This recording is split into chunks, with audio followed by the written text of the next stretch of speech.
Okay, we're here at the studio, and here's my laptop and audio interface setup.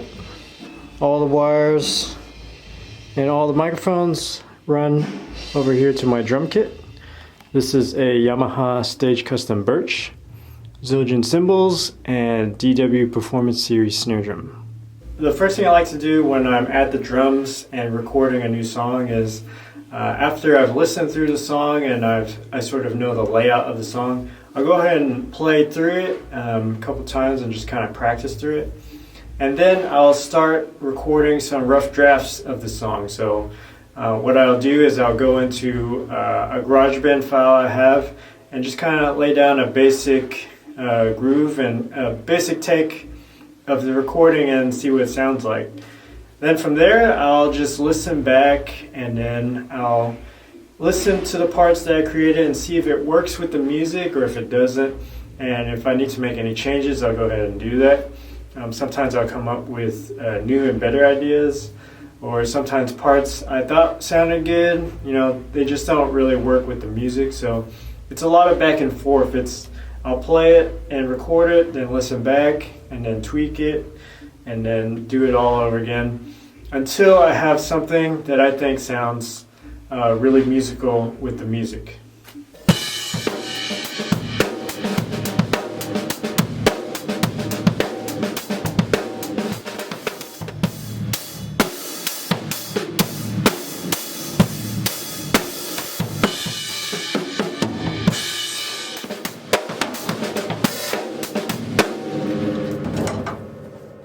Okay, once I've practiced through the track and I've gone back and forth and listened to different takes and kind of figured out what I want to do, then I'll do a final take. So I'll start recording into Logic now, and for this recording, the client asked me to make a video for it also, so I have some lights set up and I got my camera there, so we'll go ahead and start recording some final takes and try to get a final product out there.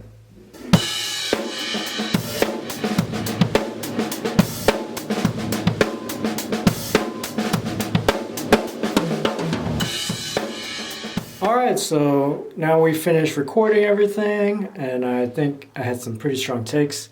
So what we're going to do is we're going to head home now, and we're going to mix and edit all the audio and video together, and we'll see what we got.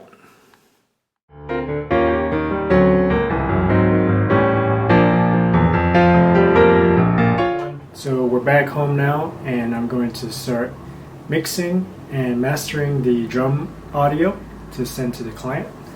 So here we are, we have our recording, and I have 3 different takes. So I'll listen through each take and try to figure out which one I want to use, or maybe I'll send all 3. And then what I'll do is I'll put it into my other Logic file that has the EQ mixed in there.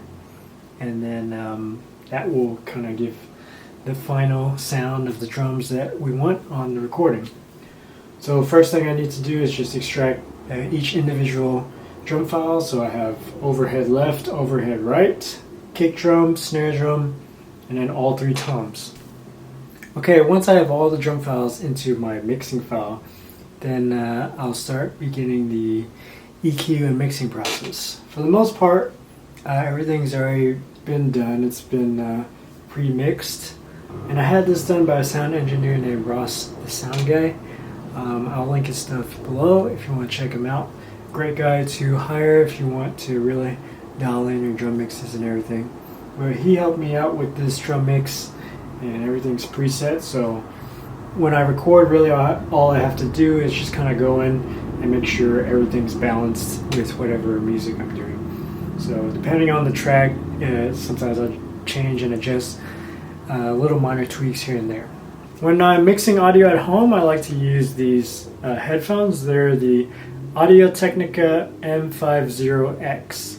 These headphones sound really great, and it allows me to hear a lot of the mix and fine-tune different parts of my drum sound. Another thing I will do is I'll go in and kind of cut up the tom audio, so that way I don't have excess background drum noise that's bleeding through the tom mics. So to do that, I'm going to use the marquee tool in Logic, and then I'll just go through the tom audio and just cut out parts where there are no toms needed.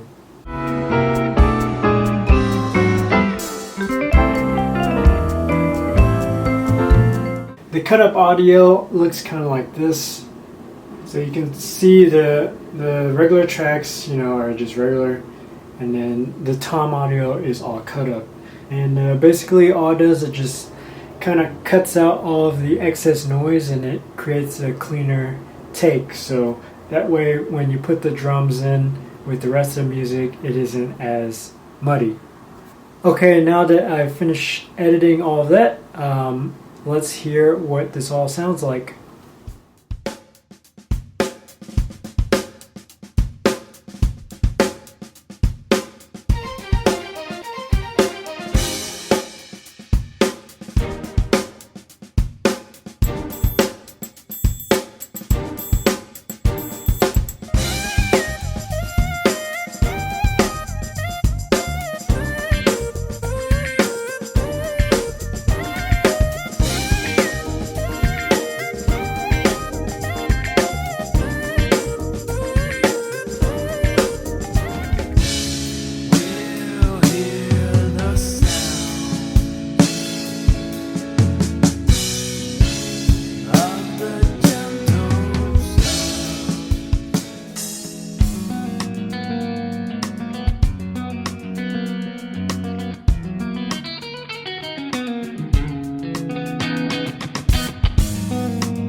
Alright guys, so that's how I record drums at my studio. So if you have any questions, feel free to reach out. You can DM me or you can send me an email. And hope you guys stay healthy and safe, and hope you all have a great day.